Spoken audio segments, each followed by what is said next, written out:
What's up, everybody, and thank you for listening to Mastering the Mindset.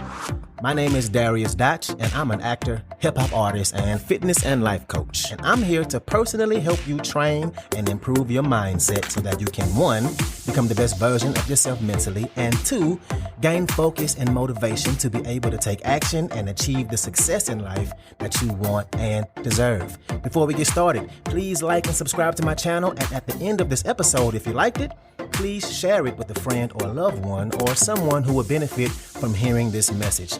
I'm so glad you're here, and I'm ready to go on this journey with you, and that journey begins now.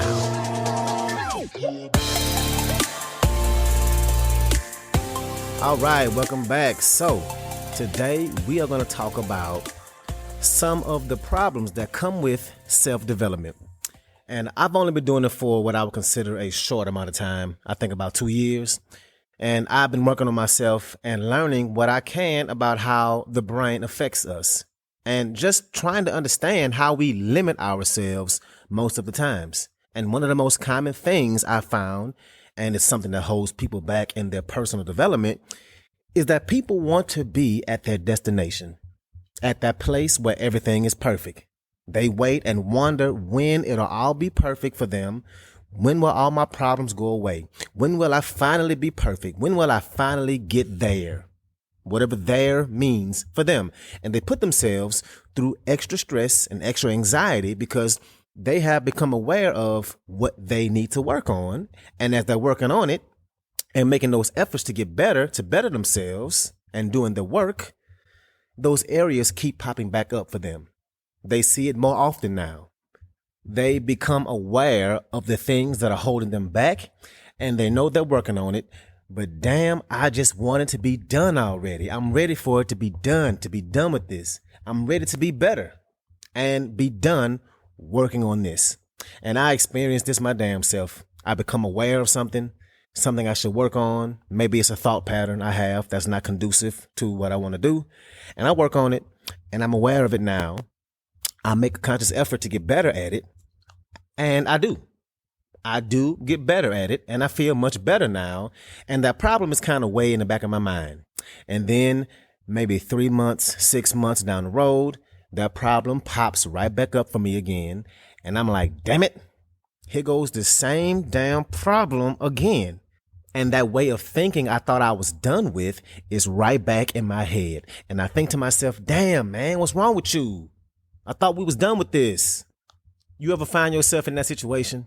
You thought you were done with something. You thought you fixed it and you've grown past it, only to realize you actually didn't. You're still in it. And the thing that we have to come to grasp with and accept is that in personal development and self-development, there is no destination. There is no destination. You won't fully ever 100% get past anything. Now, does that mean that whatever that thing is you're working on can't go from a 9 out of 10, whether that's the amount of times you make the mistake or a 9 in how extreme the problem is? Does that mean it can't go from a 9 to a 1? No, it can most definitely do that. Or a 2, yes, but it won't ever be a complete 0, and we can't expect it to be. And I follow and learn from people who are doing what I'm doing with personal development and who've been doing it for way longer than I have, who are a whole lot further into their journey than I am. And all of them, every single one of them, talks about how even though they still have moments where they go down that hole and they make the same mistakes they've worked on for years, it's just human nature. We're still human. We're still going to have those human issues, and we're going to fall into those traps. And those traps, those triggers, will always be there. But we have to understand that it's about how much value we allow them to have. Let's say somebody walks up to you and says something to you that pisses you off. Well, the fact that it pisses you off is actually your fault.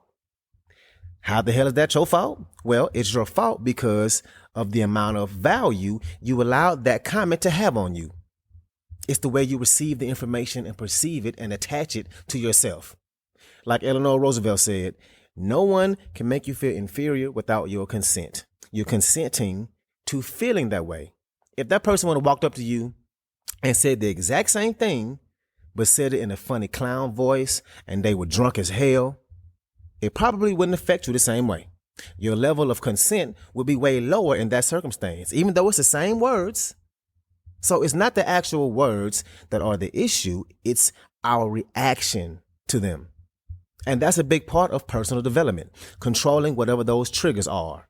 Whether it's somebody talking down to you or lying to you or somebody being a compulsive liar, whatever it may be, there's a trigger, and that trigger is something you notice. And let's say somebody said something to you or something happened to you one day on Monday. Let's say it was a Monday and you woke up on Tuesday and you're still pissed off.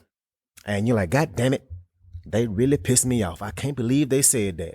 And Wednesday comes and you're still pissed off. Like, man, they really did that BS. I'm pissed. And Thursday, the same thing. And you go all the way to Friday being pissed off at something that happened to you on Monday. And when you start working on yourself and you work on those triggers, and maybe this is a few months down the road, years down the road, and now you only stay pissed for 2 days. Still not the best thing, not the best that you want, but it's at least less than what it was before. And that's improvement. And you keep working on it and you keep working on it and working on it. And more time goes by, another year, let's say. And now you're only pissed for a day. And you keep working on it and working on it. Now you're pissed off for only half a day. And then eventually a couple of hours. Then you're only pissed off for 30 minutes. And that goes down to 30 seconds. Same thing, same words. But now over time, whenever it happens to you, that same situation, you're only pissed off for 5 seconds. Only pissed off for 5 seconds, and then you're over it. And then one time it happens, and now you're pissed off a whole day again. And you realize it like, damn it, there it is again. I thought I was better than this. And that's what personal development is. It's not a thing where you get to a point where nothing bothers you and you don't have triggers and you won't ever have negative self-talk, where nothing can set you off in any kind of way. No. That's not what it is. It's the journey to notice the trigger, to notice the trap, to work on it and get it to a point where it gets shorter and shorter and shorter. What's up, what's up, what's up? I want to take a quick moment to say thank you so much for listening to this episode and to also let you know that this podcast is 100% donation driven, which means it's completely funded by you, the listener. So, if you like the content I have to offer, I would love it if you can make a donation and you get to pick the amount. I left links in the description of the video as well as my homepage. You can choose which way benefits you the best to donate. And if you need more options, please feel free to email me at dariusdotch@gmail.com. That's dariusdotch@gmail.com. Again, thank you so much for being here and let's get back to it. And I've used this quote before, but a Jewish psychologist by the name of Viktor Frankl, somebody who had survived the Holocaust, he says that between stimulus and response lies a space. And in that space, so between stimulus and response lies a space. And it can be a real small space, a tenth of a second, millisecond. And in that space, right? So between stimulus and response lies a space. And in that space lies our freedom, our power to choose a response. And in our response lies our growth and our happiness. Let me say it again. Between stimulus and response lies a space. And in that space lies our freedom, our power to choose a response. And in our response lies our growth and our happiness. And think about that for just a second, right? Something happens, and between it happening to you and you responding to it, in that space is the way that you choose to respond.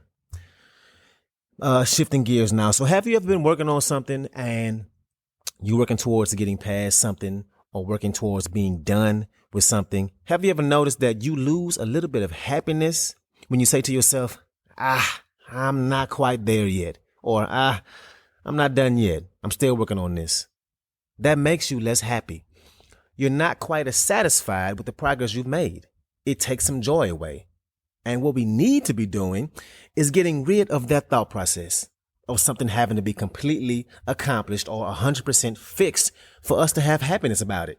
Because what happens is when you do happen to fall back into your trigger or walk right into that trap and you realize that you're not 100% done or it's not 100% fixed, you end up judging yourself on top of it. And you feel like you mess up all the time and you talk negatively to yourself. It's like having a scab open back up. Let's say you cut yourself and it's scabbed over. And then a week later, it happens to open up again. And then you say, damn you dumbass scab. I thought you healed. And then you put salt on that scab because you're mad at it. And that's the same thing we do to ourselves when we judge ourselves for slipping back into whatever that trigger or whatever that thing we were working on goes left. And we realize we didn't all the way fix it. Same thing. We get frustrated and we pour salt into our wounds. Don't judge yourself. Instead of judging yourself and saying, God damn it, I thought I was better than that. I put all this time into working on this problem and I didn't even get rid of it like I thought I did. Instead of having that mindset, what we should be doing is saying, okay, here's that wound again. Here's that wound again. It was healed, but now it opened back up a little bit. Let me figure out how to heal it back, how to get it back to where it was, because it was better. It's not a new wound. It just opened up a little bit. Let me just get it back right. And my question is, what if you were never done? What if this journey you're on is one that's going to have sometimes here and there where you're going to mess up? And that wound, that same mistake that you thought you fixed, that bad habit that you thought you corrected, that trigger that you thought you got past shows up and opens up that wound. What if we had the mindset that it'll never be 100% fixed? But if we can get it to 90 and keep it there as long as we can, that will make our lives much better. That will be worth it. Now, I don't know about you, but I would much rather have it be at 90% fixed for the majority of the time and have to patch it back up every now and then than have it not be healed at all. To have it be a constant bad habit or a constant trigger that we don't work on at all. And the reality is, you have to have both sides. You have to have both sides. You can't know what it's like to be confident about one thing without having some kind of insecurities somewhere else. You can't know what it's like to have a bad temper without recognizing when you have a moment when you're actually being patient and calm. Good can't exist without evil. Bravery can't exist without fear. There has to be an opposite side to it. So in order to get to where we want to be, we have to understand where we don't want to be, how we don't want to feel, how we don't want to think. Slipping back into that negative area is part of the process. We have to mess up and realize who we are, who we're becoming to get back on track. So we have to understand that this is something that's going to happen. At some point, it's going to happen. For me, I can't tell you how many times I get burned out. And I work on it. I really do. And I always get to a point where I'm like, okay, I'm doing a lot. And I figured it out. I would have been burned out by now. Or I feel like I'm in my zone and I got it all together. Then, after a while, I just hit a wall. And I got to go sit my ass down somewhere. And I used to beat myself up over that. I used to feel so embarrassed, or like folks would look at me funny when I have to decline to hang out, or when I would be too tired to clean up my room. And my room would be junky. And if you know me, you know my room ain't junky. But that's usually when I know I'm burned out. I look around and I'm like, damn, you need to clean up. And it's always accompanied by me being exhausted and feeling like I don't have time to clean.